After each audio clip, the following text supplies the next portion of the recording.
Bueno, muy buenas, es un gusto estar como siempre aquí en Médico Online por One TV. Ustedes saben que pueden vernos a través de la plataforma o de todos los canales que nos retransmiten. Hoy con el doctor Carlos Freire vamos a hablar con él acerca del linfoma no Hodgkin. Cuando lo escuché el nombre me preocupé porque de alguna manera conocía el linfoma de Hodgkin o me equivoco. Doctor, bienvenido. Un ¿Qué placer tenerlo tal? con nosotros. Muy buenas tardes, Anita. Un gusto volvernos a ver a los tiempos, aunque sea de forma vía Sí. Zoom, pero es muy fundamental estar en contacto siempre.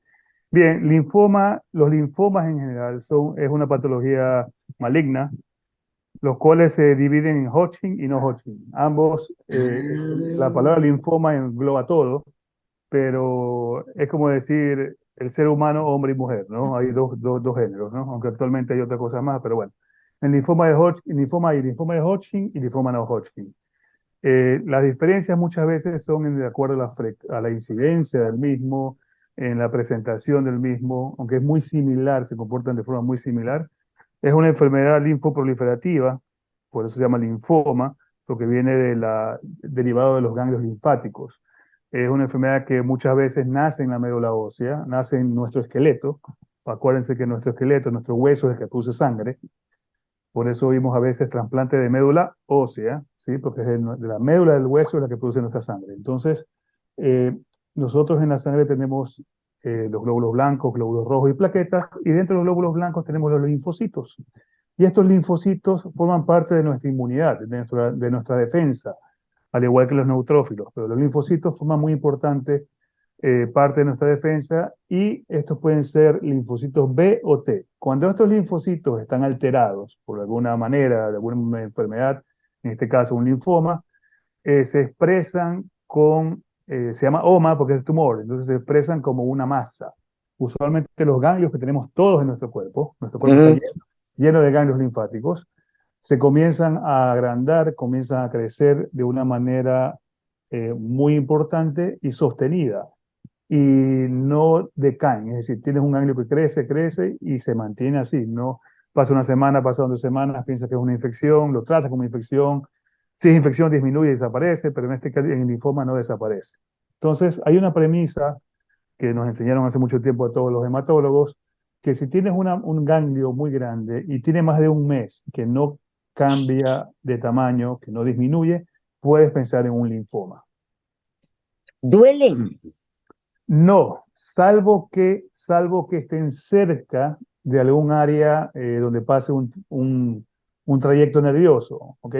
Si tienes un ganglio en el cuello supraclavicular y por ahí pasa el nervio laringio o un nervio de los que tenemos en el cuello y crece mucho, esa opresión puede causar dolor, ¿sí? Ok. Pero normalmente, no, o sea, te diría que en un 90% de casos los linfomas tienes un linfoma muy grande, te va a doler, pero si ya vas viendo un ganglio que crece, después se convierte en una, qué sé yo, una canica, y después de un mes la canica ya no es canica, es una bola de ping-pong, y después de 2 meses no es bola de ping-pong, es una bola de golf, entonces tienes que ir al médico, ¿no? No vas a esperar que la bola de golf se convierta en una naranja, tal vez convertida en una naranja te va a doler todo, pero usualmente no duele porque es una proliferación in situ del ganglio y el ganglio de por sí no te va a causar dolor.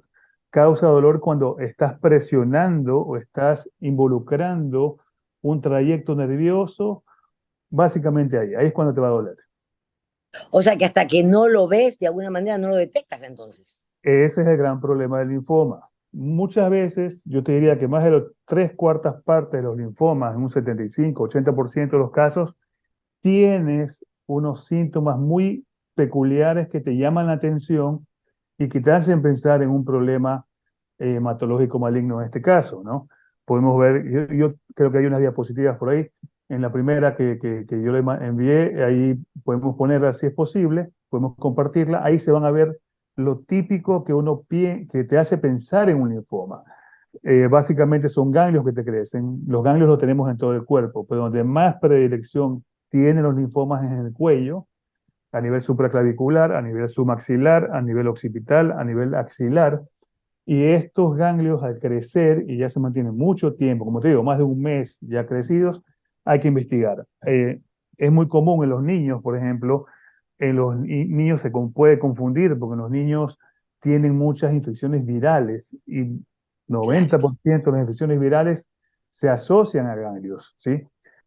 Marvirus, citomegalovirus, parotiditis, muchos tipos de virus te causan inflamación de ganglios y eso puede simular un linfoma y no son linfomas, simplemente es una enfermedad viral que cede obviamente con el tratamiento y no te duran un mes, te duran Hasta una una papera, semana, ¿no? exactamente hasta una papera, claro.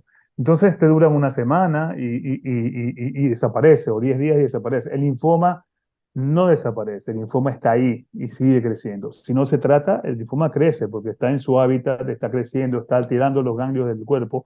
Primero afecta un ganglio, por ejemplo, supraclavicular, después el otro lado, después el axilar, después comienza a invadir de pronto el hígado o el vaso, la parte inguinal, o sea, comienza a diseminarse si no se lo trata. Doctor, una preguntita, ¿es hereditario ese tema de los linfomas? No está comprobado. Hay ciertos casos o ciertas familias en los cuales hay un gen, hay un oncogen, se llama esto, un gen que está escondido y que puede heredarse y puede pasar, pero no es lo común. No es común que un linfoma sea hereditario. No pasa como el cáncer de mama, por ejemplo. El cáncer de mama sí es hereditario. El cáncer de próstata se piensa que también puede tener un componente hereditario y otros tipos de cánceres pueden ser hereditarios. Pero el linfoma, ventajosamente no, porque es una patología que cada año crece alrededor de 1%, entonces, en incidencia, ¿no? En incidencia a nivel mundial. Entonces, cada vez hay más casos de linfomas. Obviamente Sí. también va de la mano con el mejor tratamiento, con el mejor estadiaje, con la detección oportuna, con la derivación oportuna de los clínicos para los hematólogos, los oncólogos, y eso ayuda a que se detecte mucho mejor esta enfermedad. O sea, es una lotería. A veces sí, porque el linfoma tiene la característica de que no solamente, si bien se llama linfoma porque afecta a los ganglios linfáticos y donde está el drenaje linfático, el linfoma también tiene subtipos. Entonces, y los subtipos son muy variados. Aparte de Hodgkin y no Hodgkin, el Hodgkin tiene 5 subtipos y hasta 6, y el no Hodgkin tiene como 40 subtipos. Ah, Entonces a veces es muy fácil diagnosticar y a veces es un dolor de cabeza, porque a veces no es lo típico y sin embargo tienes un linfoma. Entonces claro. ahí lo importante es saber las señales que te dicen que puedes tener un linfoma, ¿sí?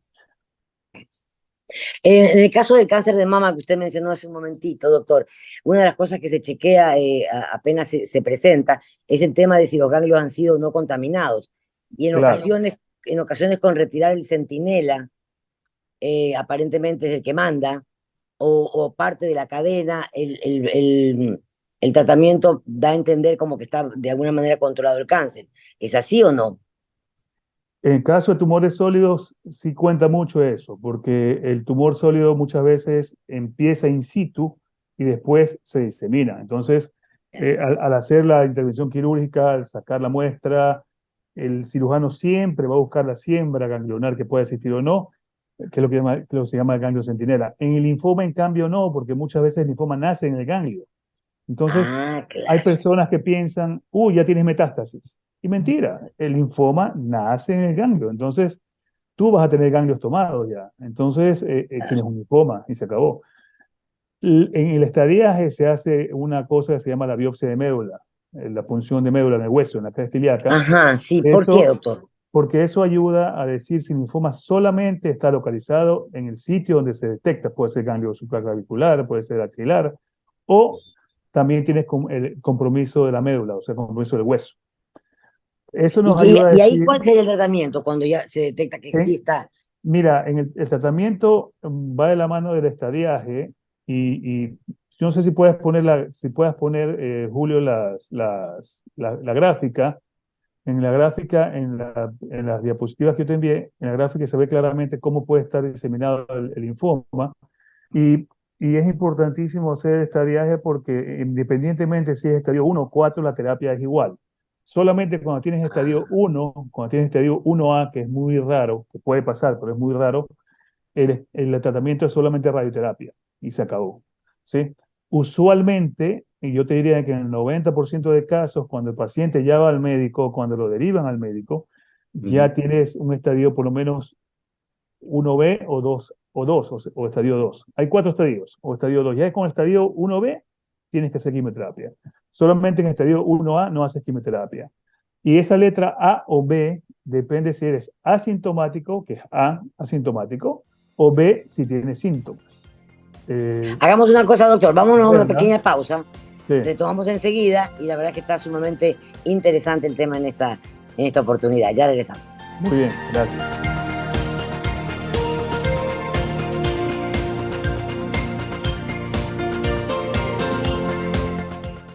Hola amigos, les saluda Gisela Bayona y quiero invitarlos a que de lunes a viernes de 13 a 14 horas me acompañen en Notimundo a la Carta. Mírenos por el canal 14 de Extreme y CNT, también por el canal 514 de Claro TV. En la app de OnePlus, mediante la plataforma www.oneplus.tv, en su aplicación con descarga gratuita y por supuesto en Notimundo a la Carta por FM Mundo y FM Mundo Live, la radio de las noticias.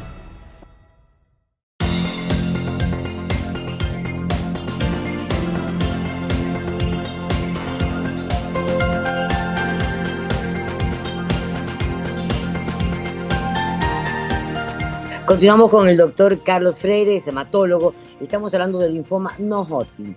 Eh, Preguntas hay un montón, definitivamente, pero me quisiera enfocar en el tratamiento que de alguna manera usted me habló de que podría ser radioterapia en primera instancia, tal vez quimioterapia, pero yo también he escuchado mucho acerca del trasplante.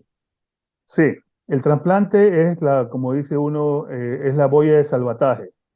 Es Ujú. cuando el barco se hunde, ya no quedan las balsas y necesitas una boya que te saque de ahí. Ok. Es prácticamente la última instancia para poder salvar al paciente de un linfoma.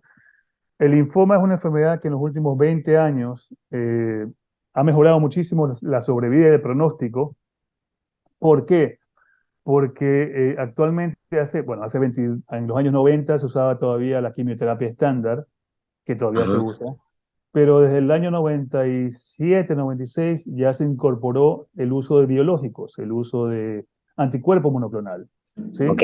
Es una terapia target, le llaman los gringos, una terapia blanco, una terapia dirigida, es una terapia biológica porque es un anticuerpo, es como que si pusiera una vacuna, como la vacuna del COVID, te ponen la Pfizer y con eso tienes defensas y te Ok. protege. Te da, pero te da más suave. En este caso, lo que le ponen es un anticuerpo monoclonal que se llama rituximab, disculpen por decir el nombre comercial, No, no, ya, tranquilo. pero ya tiene más de 20 años, así que no hay problema. Entonces, este rituximab, que es un anticuerpo monoclonal, se pega o se dirige hacia el linfocito B que está alterado, que tiene la patología, que tiene el gen del linfoma, que tiene el linfocito enfermo, que marca o que expresa una cosa que se llama, una proteína que se llama CD20. Ok. Entonces, el rituximab es un anti-CD20. Entonces, plin, lo aplicas y va directo. O sea, la ventaja es que tienes menos efectos colaterales, la ventaja ¿Y es que que no lo se pueden extraer de uno mismo? uno mismo no, uno se lo inyecta, sí. Actualmente existe hasta subcutáneo, pero no lo usan mucho subcutáneo acá en Ecuador. Lo típico es intravenoso, vas al hospital, te pones, eso te dura más o menos, como es lento que hay que ponerlo, te dura 3 4 horas, pero te vas a la casa. Normalmente, actualmente, el linfoma se lo trata de forma ambulatoria. En los últimos 20 años, los linfomas se tratan en hospital de día, se trata en el hospital, pero de forma ambulatoria. Tú vas al hospital a las 8 de la mañana y a las 2 de la tarde te vas a tu casa. ¿Ok? Es Mm. raro, muy raro, como te dije, el linfoma puede pasar en cualquier parte del cuerpo, que el Claro. linfoma amerite que tú tengas que hospitalizar a un paciente. Puede pasar, por ejemplo, si tienes un linfoma cerebral, que eso ya es más raro todavía. Eso se Claro. asocia mucho a los pacientes que son HIV. ¿Sí? Lastimosamente, mientras más inmunodeficiencia tengas, más chance tienes que para tener linfoma. Entonces, en un paciente HIV que no está controlado, que tiene ya un sarcoma Kaposi o que está en estado de VIH, eh, es posible que tenga un linfoma y estos Claro. linfomas son más agresivos. Entonces, ahí sí tienes que hospitalizar al paciente. Pasan 2, 3, 4 días el paciente hospitalizado. Pero en el mortal común que no tiene una condición de inmunosupresión, que no tiene un HIV, ¿sí? Y le da linfoma, eh, ese paciente puede ser tratado de forma ambulatoria. ¿Sí? Le digo porque conozco un caso de una persona muy querida que entiendo que fue un cáncer de esta índole, puedo estar equivocada. Se hizo un trasplante de su propia médula, Sí, algo sí, sí. le hicieron generar, pero después de un tiempo fracasó esto Ujú. y después recibió de parte de su hermano, Sí, sí, que era compatible. ¿Se claro. trataría de lo mismo o no? Sí, ella tuvo un linfoma que fue al principio, fue agresivo, muy agresivo desde el inicio. Si mal no recuerdo, se lo diagnosticaron con un problema justamente cerebral. Tuvo un Correcto. trasplante. Ah, hablamos de la misma persona Sí, yo entonces. la conozco, fue paciente mía. Yo la vi después del trasplante autólogo y soy muy amigo del hermano, que también es colega mío, sino que yo soy Correcto, hematólogo, él es cirujano. Entonces, correcto. ¿qué pasa? Ella se hizo el autólogo hace unos 5 o 6 años atrás, le fue muy bien. Los controles, 1 año, 2 años después del autólogo iba bien, después vino el COVID, después ya yo la perdí de vista y después del COVID me enteré que había evolucionado. Porque el tratamiento del linfoma es lo que ella recibió, es biológico más quimioterapia, va muy bien. Pero en el caso que veas una recidiva o algo, vas al autólogo, vas a trasplante autólogo que es con la médula propia. Y si eso, a pesar de eso, pasa 1, 2 años, 3 años y vuelve a activarse, que no es común, ¿ah? Ella, la verdad que es una lotería porque recayó de nuevo y ya tienes que buscar alogénico. Ahí tienes que buscar un familiar y si no es familiar, alguna persona que sea compatible en la Ok. médula, que es el sistema No, HLA. no, no puede pasar que haya un rechazo y que necesite una tercera oportunidad. ¿O sí? Es muy raro, es muy raro. Yo creo que donde lo hicieron, pues se lo hicieron obviamente, se lo hicieron en Estados Unidos, Sí, eso sí, es lo que sí. se hicieron, ambas, tanto el autólogo como el halogénico. Definitivamente ellos tienen que haber estudiado la posibilidad de que haya alguna cosa escondida o que diga, esto también tenemos que chequearlo. Pero normalmente ya con el halogénico Debería estar curada. sí, es muy, muy difícil que vuelva a tener linfoma. Muy Ok. difícil. De todas formas, tanto si llegara al trasplante solamente con la inmunoterapia y la quimioterapia, que son por 6 meses, uno ya entra en respuesta completa. Después de los 6 meses das tratamiento de mantenimiento. Este mantenimiento lo das cada 2 meses por 2 años, solamente con el anticuerpo, ya no con la quimioterapia, solamente con el rituximab. Y después de Si dos hubiera, años ya se puede considerar que si estás en buena respuesta, de ahí tienes que esperar 5 años y en 5 años dices, ahora sí estás libre de la enfermedad. ¿se cuentan con tasas de respuesta del tratamiento? Sí, sí, la tasa de respuesta una vez que hubo el biológico, si la tasa de quimioterapia estándar era 75%, con el anticuerpo incluido, subió casi al 90%, o más del 90%. Actualmente ese anticuerpo ya tiene más de 20 años de vida. Actualmente ya hay otro anticuerpo similar, un poco más potente y más directo para la enfermedad, que tiene otro nombre, que salió hace unos 8 años y se está usando mucho eso también. Y cada cierto tiempo salen más anticuerpos tanto para Hodgkin como para no Hodgkin, ¿no? Porque para Hodgkin también se usan anticuerpos, ¿sí? Se usa otro tipo de anticuerpo. Eh, pero cada vez hay más, en los últimos, desde los años 2000, 2003, viene una ola, muy buena ola de biológicos, de anticuerpos para cáncer, ¿no? Para el linfoma, tanto Hodgkin o Hodgkin, y para las otras patologías de tumores sólidos también. Se usan mucho los anticuerpos y eso ha mejorado muchísima la calidad de vida y el pronóstico y la sobrevida a 5 años. Le tengo una pregunta, doctor, que no sé si viene al caso o no, pero ahora se está promocionando mucho desde hace unos años para acá el tema de sacar la sangre del cordón umbilical y cuando te lo promocionan o cuando te lo venden, te dicen que sacar, por más que no sea mucha la muestra, porque definitivamente tampoco es una gran muestra, pero que guardar esto, el tema de la sangre, de las células de la madre del cordón umbilical con su hijo, le asegura a tu hijo hasta una determinada edad que puede tranquilamente salir libre o tener esta como arma secreta, como hace en la manga, para un tratamiento de este tipo.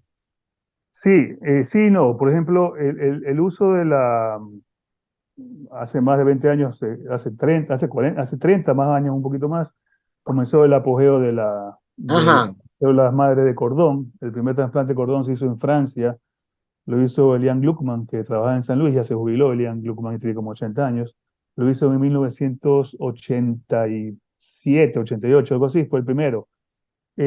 Sí, hay una gran ventaja. La ventaja mayor de la Sí. sangre de cordón umbilical para trasplante es para los pacientes pediátricos, es decir, para los niños. Si los niños O tienen sea, una enfermedad, ya de grandes no. el problema es que tiene que ver mucho el peso. Entonces, el cordón te sirve, la cantidad de células que tú puedas sacar de un cordón, por más que sacas muchos millones de células, te ayudan hasta un peso más o menos de 45, 50 kilos, es decir, 110 libras. Claro. Entonces, si ya tienes 18 años, 20 años y pesas más de 110 libras, no va a ser suficiente. Ok. Entonces, ya de los años 2010, 2015, 2000, se usa trasplante de cordón para adultos, usan doble cordón, hasta triple cordón, Ah, porque, mira, porque necesitas por el peso, si no, claro. no va a ser suficiente. Ahora, O sea, le pregunto porque de todos mis nietos se ha guardado, pero sí, ya o la sea, mayoría tiene 18.